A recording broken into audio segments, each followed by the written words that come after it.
Babe? Hindi ba may pinangako ka sa akin? Kailangan ko na ng cellphone. Uy, mama, ako din Ano bang tingin niyo sa anak ko, ha? Asukarera niyong mag-ina? Bakit ka ba nakikialam sa relasyon namin? Nuknukan ka ng kaartihan. Oh, iwag na rin yung mama ko! Iba ang kutob ko sa babaeng yon. Bakit kasi hindi mo na lang aminin na naiinggit ka? Ay, magkakapamilya na ako. Ayaw niyo ba yun? Di minsan! Hindi ako humingi sa'yo dahil gusto ko unahin mo ang sarili ko, Andrew. Gusto ko naman na lumigaya siya, na makahanap siya na makakasama niya habang buhay. Huwag lang ang Tracy na yon, at iba ang kutob ng isang ina.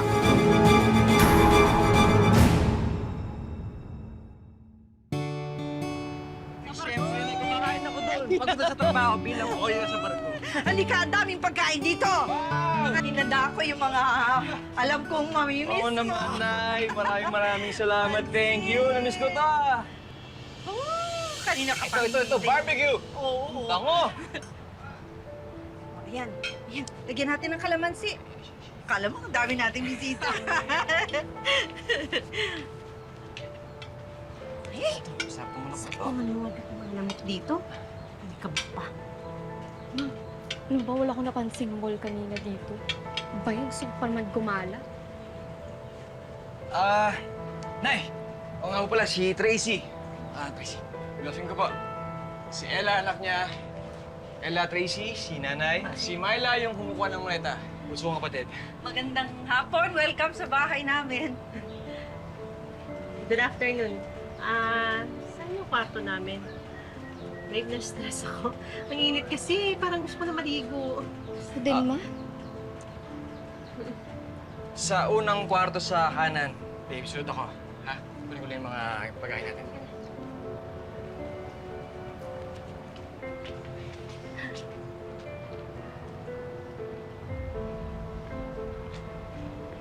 Okay na, maraming salamat.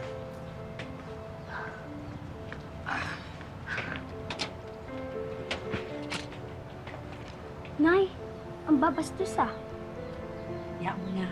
Pagod na yung mga yun. Andrew, hindi mo sa akin nasabi na yung girlfriend mo pala may anak na. Opo, si Ella. Hindi po tinago sa akin ni Tracy. Si Ella simula pa lang na eh. Walang problema sa amin yan. Isang taon ko na po siyang nakilala. Nagsimula po sa online chat-chat. Hindi naman sa barko, walang makita. May dagat, langit, tapos sa makina. Nagkamabutihan. Yun po. Hinay. Sige, balik ka rito agad, ha? Opo, Hintay siyempre. sa iyo, Ubusin pagkain natin na yan. Na sila rito, ha?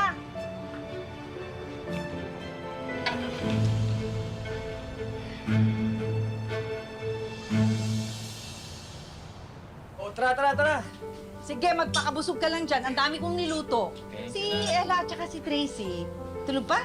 Nay, sanay pong ano yun eh. Bis ng tanghalian eh. Ah. Wow. Ba yan, ang aga-aga. Babe, magandang umaga. Kain ka na. Halika na. Good morning, babe. Sayang ta. Ayan, thank you, Nay. Gutom na ako. Ay, ito. Nagluto si Nanay. Ilang ganun kadami? Teka, wala man lang bang ham o bacon? O kaya sandwich man lang? Hotdog, babe. Alam mo naman hindi ako kumakain ng lugaw. Hindi yan lugaw. Champurado? Ma, wala bang corned beef? Nay, pasensya na po. Hindi ko nasabi. Hindi pala kumakain ng kanin sila Tracy sa umaga. Di bali, kung Mayla, pwede bang pabuli ng corned beef tsaka tinapa sa tindahan? Dali. Andrew, wala sila sa syudad. Nasa probinsya. Dapat namulugar sila. Apo, Nay, pero iba kasi ang buhay sa syudad tsaka sa probinsya. Kahit na. Kung masa sila, para silang mga donya, dapat nagpapasalamat sila kung anong nakalapag dito sa hapagkainan. Aba, Tracy, napakahirap ng buhay. Bawat butil ng bigas, mahalaga. Alam nyo, huwag nyo akong pangaralan kasi hindi nyo ako anak. Yan, ang aga. Ang aga-aga, sermon kagad ang almusal ko. Hindi ko kayo nanay. Pakiusap lang. Abay, bastos ka rin ano? Nasa pamamahay ko ikaw. Eh di wow. Ang yabang mo naman magsalita. Eh bulok naman tong bahay mo. Hindi ba bisita mo kami? Tapos yan lang ang ihahanda mo sa amin, lugaw? Babe. Hindi ka ba nahiya? Bastos ka talaga. Alam mo, wag mo akong dinuduro-duro. Pumapatol ako sa matanda. Wala akong sinasanto. Maniwala ka sa akin. Huwag mong ginaganyan yung mama ko, ah. At ikaw, huwag kang bastos kagaya ng nanay mo. Tama na, tama na. May lali ka. Ito yung pambili ng tinapay at saka corned beef. Babe. Babe, ako.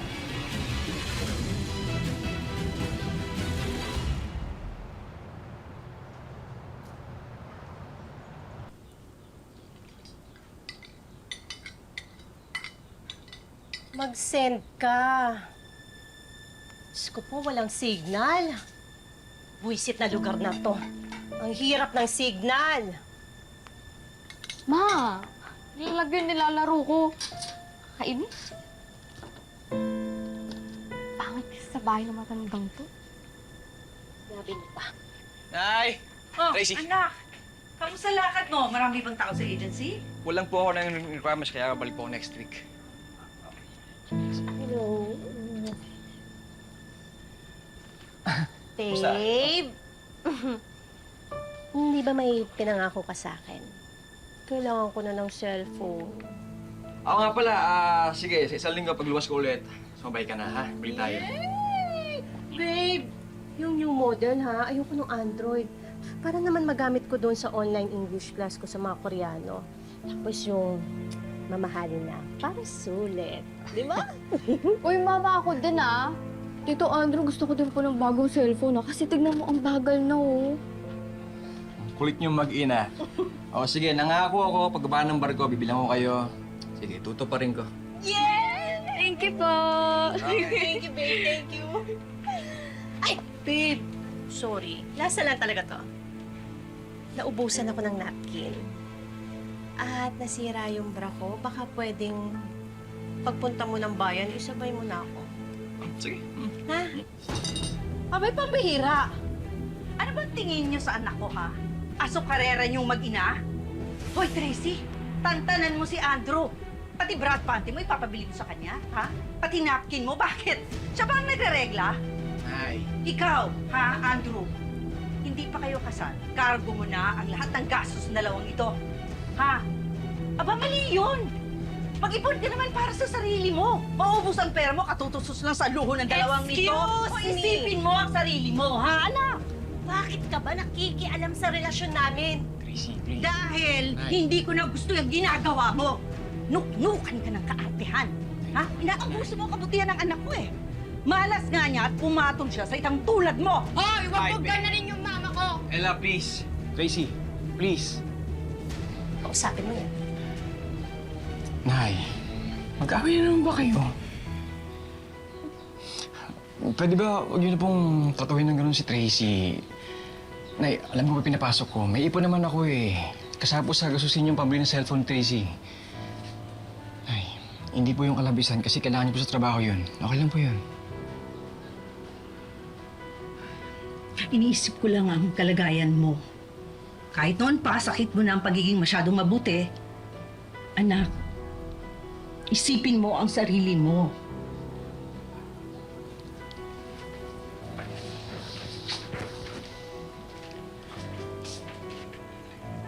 Ella, pasok tayo.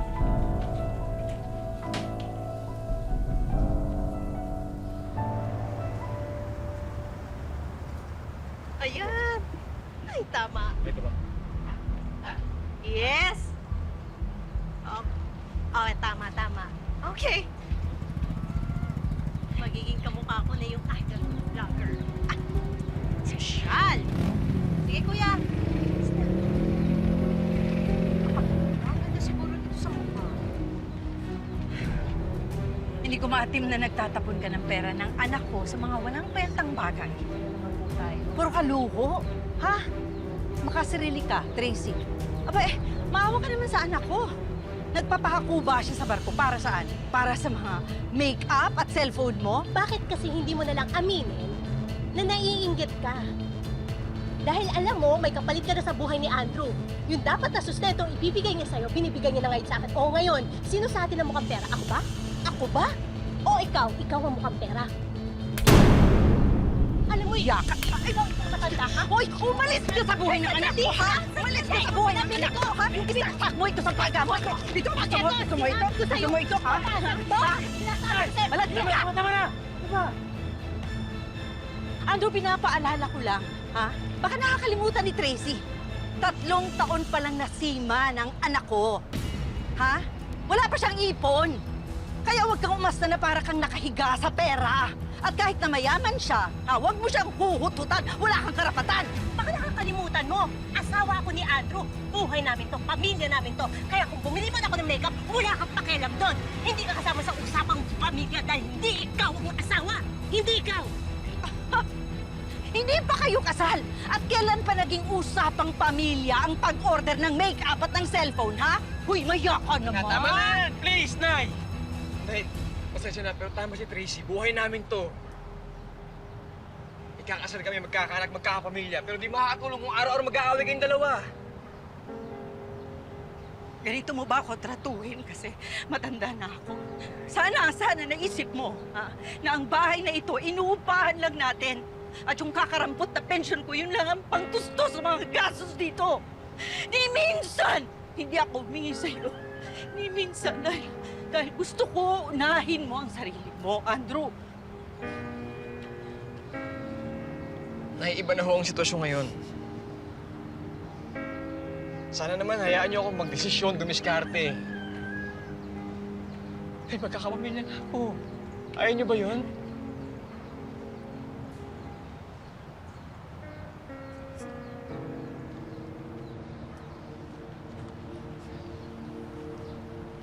Alam mo, kaya ko naman pagtimpian ng nanay mo. Kaso sumusobra na talaga eh. Iba yung ugali. Iba. Walang patulan.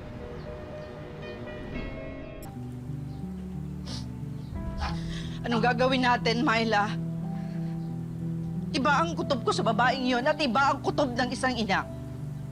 Siguro na panahon na ngayon para sarili niya naman ang piliin niya.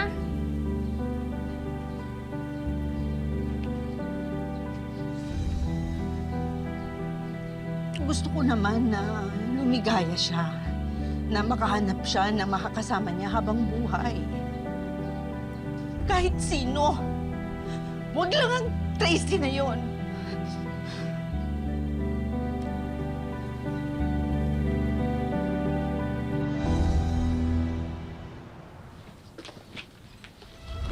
Tracy, anong ginagawa mo? Please, mag-usap tayo, Tracy. Ano pa pag-uusapan natin? Wala na tayong pag-uusapan. Ang daming mga mata dito. Lahat sa akin na lang nakatingin. Tracy. Gusto ko nang umalis sa impyernong bahay na to. Ako nga yan. Ella, halika na. Tracy! Tracy, please! Tracy! Tracy!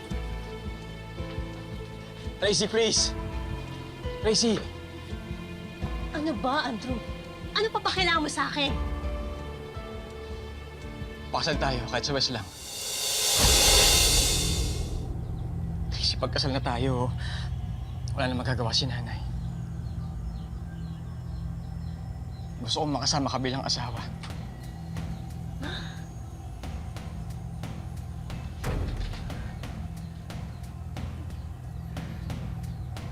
Lagi na sa akin to.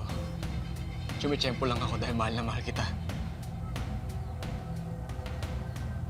Babe, yung singsing lang talaga hinihintay ko. Yes, yes.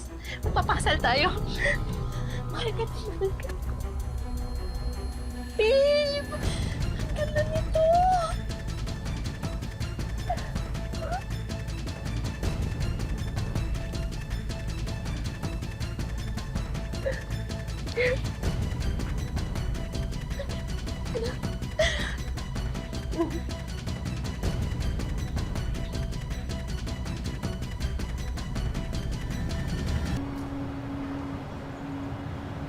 Hindi na may besida na ako ron nilang susuotin ko.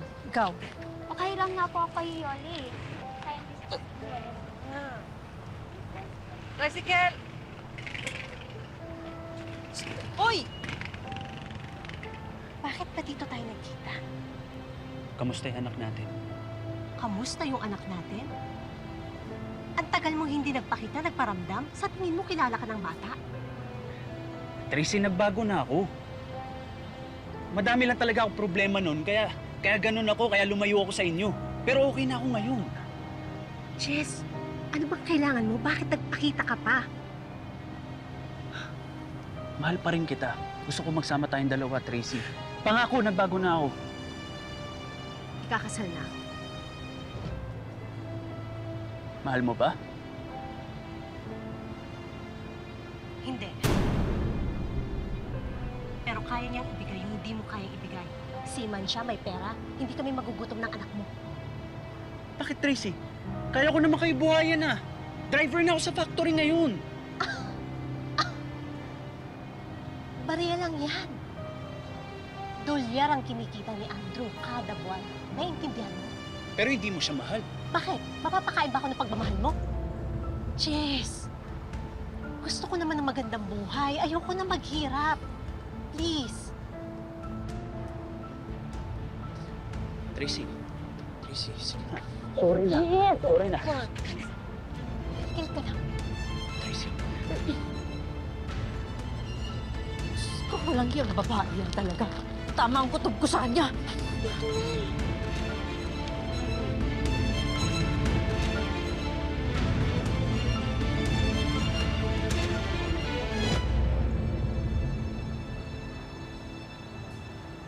Babe! Babe! Babe! Babe! Ito na yung wedding gown. Tingnan mo, ang ganda. Hoy! Manluloko kang babae ka, ha? Ano naman to? Hindi ka dapat Nay. ikasal. Huwag kang gawin Hindi yan. ka dapat ikasal sa anak ko. Dahil niloloko mo lang siya. Kahit kailan, ha?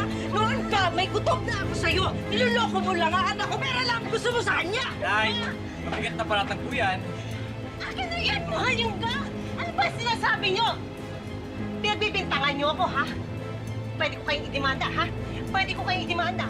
Ah, talaga ba? Pruweba yung gusto mo. Eto kuya, panoorin mo kung gaano ka nalokohan ng babae yan. May ibang lalaki siya. Sumama lang siya sa'yo dahil sa pera mo. Ang gagamit ka, ha? Manluloko! Ano? Ikaw to, di ba? Andrew, magpapaliwanag ako. Babe, si Jess kasi, nakipagkita siya dahil gusto niya lang tanungin si Ella. Tapos sinabi niya sa akin na gusto niya makapagbalikan pero hindi ko tinanggap yun.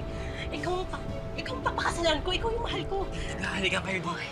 Sinungaling ka, ha? Ang kapal ng mukha mo, ha? Yan, ha? Kalokohan ang sinasabi mo. Mahal mo ang anak ko, tapos nakikipaglaplapan ka sa lalaki. Hindi totoo yan!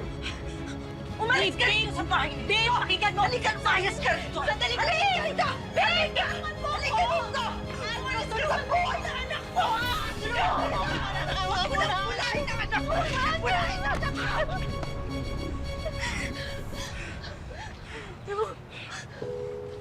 Ano, makikiusap mo? Pakisan mo lang ako. Pakinggan mo lang ako. Niloko mo ako eh! Andrew, nakikiusap ako sa'yo. Lumayas ka na!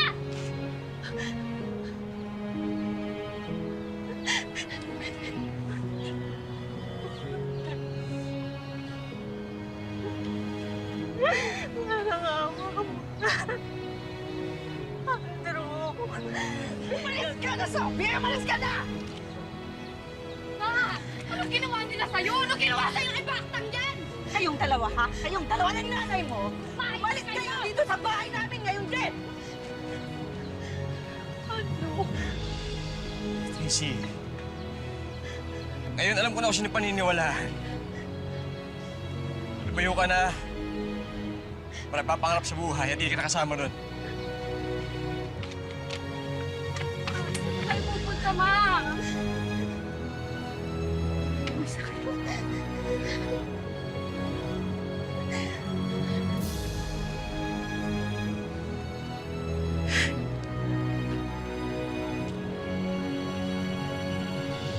patawarin niyo ako, Nay. Simula pa lang tama na kayo. Pasensya na nagpadala ako sa pagmamahal ko kay Tracy kahit niloloko na ako.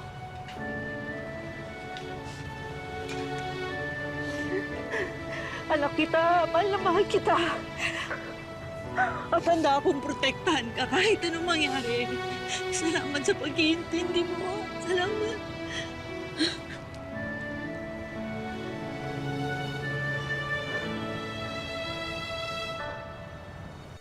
Katulad ni Mildred, marami sa ating mga nanay, talaga namang malakas ang kutob. Kaya naman bilang mga anak, sana ay lagi nating buksan ang ating mga puso sa kanilang mga payo. At ngayon, oras na para tumupad tayo ng mga wish. Ang natunghayan nating kwento, kabaliktaran sa sitwasyon ni Maricel. Dahil para sa kanya, hulog ng langit ang manugang niyang si Yula. Maalaga siya sa asawa at sa anak. Pag may sakit ng mga anak, inaasikaso niya maigi. Ito ng mga anak ko, ganun din sa mga anak niya, inaasikaso niya maigi. Aminado si Maricel na hindi niya kaagad ikinagalak na malamang single mother si Yula nang pinakilala ito sa kanya ng anak na si Louie. Hindi ko agad siya natanggap dahil may 3 anak. Ang anak ko, binata siya, wala siyang asawa na iniwan. Noong una po, hindi po talaga. Kasi po, nalaman niya po na may anak po ako 3. Pinakita ko naman po sa kanya kung ano po yung intention ko talaga kay Louie. Napatunayan ni Maricel na mali manghusga ng kapwa, lalo na ng isang ina gaya niya. Kaya naman noong Pebrero, si Maricel ang naging pinakamasaya sa pag-iisang dibdib ng anak na si Louie at Yula. Panatag na ako ngayon kahit nawala ako dahil mapagmahal si Yula sa kanya. Hindi siya pinababayaan ni Yula. Si Louie, abot langit din ang saya sa magandang relasyon ng 2 pinakamahalagang babae sa buhay niya. Masayang-masaya po kasi magkasundo na po ang nanay ko tsaka si Yula. Binasbasan na rin po niya kami na bilang mag-asawa. Ile-level up pa natin ang kaligayahan sa puso ni Louie, Yula at Maricel sa pamamagitan ng isang special bonding activity, Sagot ng Wish Ko Lang. Para sa bagong mag-asawa, pahabol na regalo ang mga gamit na ito. Bagong sofa, desk fan, electric stove. May panimulang negosyo package rin para sa mag-asawa. Frozen meat products, beauty products na pwedeng ibenta online. Napalaking tulong po talaga nito sa aming mag-iina po. Siyempre meron din para kay Maricel. Mga item na kanyang magiging paninda. At dinagdagan pa namin yan ng bigasan business. Hindi rin mawawala ang Wish Ko Lang savings. Salamat po sa Wish Ko Lang kay Miss Vicky Morales. Thank you. Ma, malaking tulong din sa iyan. Kahit pa paano, hindi ka naman problema sa araw-araw. Siyempre, sinulit ni Maricel ang mga pwedeng i-enjoy sa resort kung saan meron silang one-night staycation. Mga kapuso, lagi po nating tandaan, hanggat hindi tayo napapagod, humiling at maniwala, hindi tayo mapapagod lumaban sa buhay. Ako po si Vicky Morales at ito po ang Wish Ko Lang.